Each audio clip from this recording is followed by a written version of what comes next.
Well, I'm out here at our training center getting this little cob. I love to come out here to get away from everything, especially my prying students. I love my students, but not all the time. And this is actually related to what I'm going to talk about today, which is the difference between a leader and a networker. A lot of people love to assemble those great big networks. They've got 5,000 people on their Facebook, they're on Twitter, they have all sorts of friends.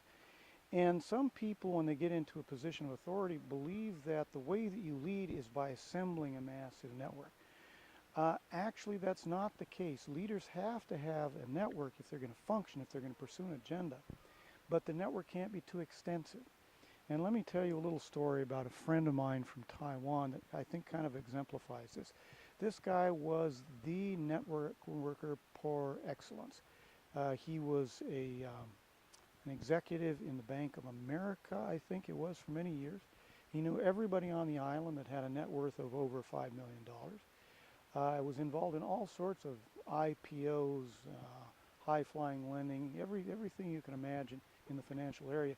And for that reason, because people loved him and he loved people, he was constantly being invited to work in high positions in industry in Taiwan, usually as a comptroller. And every time he would accept a position that wasn't just rainmaking, it wasn't just wheeling and dealing, he would leave it shortly thereafter. In fact, one of the stories that he tells is really fun, and it exemplifies the issue. He was in a multi-billion-dollar corporation in Taiwan in charge of all the financial operations. And he said, well, I liked my subordinates, I liked everything, but I was finding it difficult to manage people. I had to kind of be a bad guy. I had to kind of be the boss, and my friends and friends of friends would hear that I had to fire somebody, this happened and that happened, and it was really unpleasant. And so at the same time, my son was doing his PhD at Berkeley, California, and so I quit my job and I went to Berkeley and I stayed with my son for 3 years.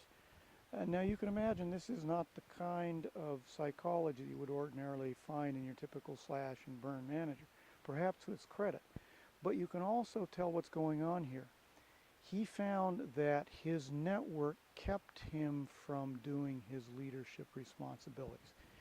And what you're going to find, and John Cotter at the Harvard Business School, I think, was perhaps the first to observe this, the general manager develops an agenda, and then he develops a network which supports that agenda, not vice versa.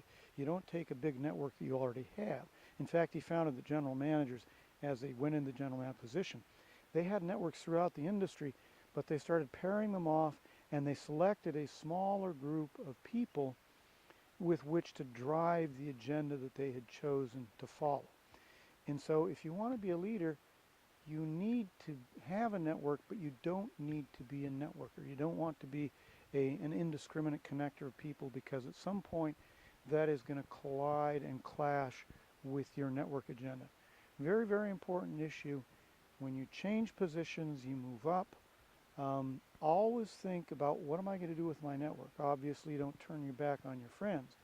But we know that our networks will tend to wane over time if we don't nourish them. And so you get into a position, the first couple of years, you're going to have to let some of your contacts slide and develop others so you can pursue your agenda. If you don't do that, you end up not being a very effective leader.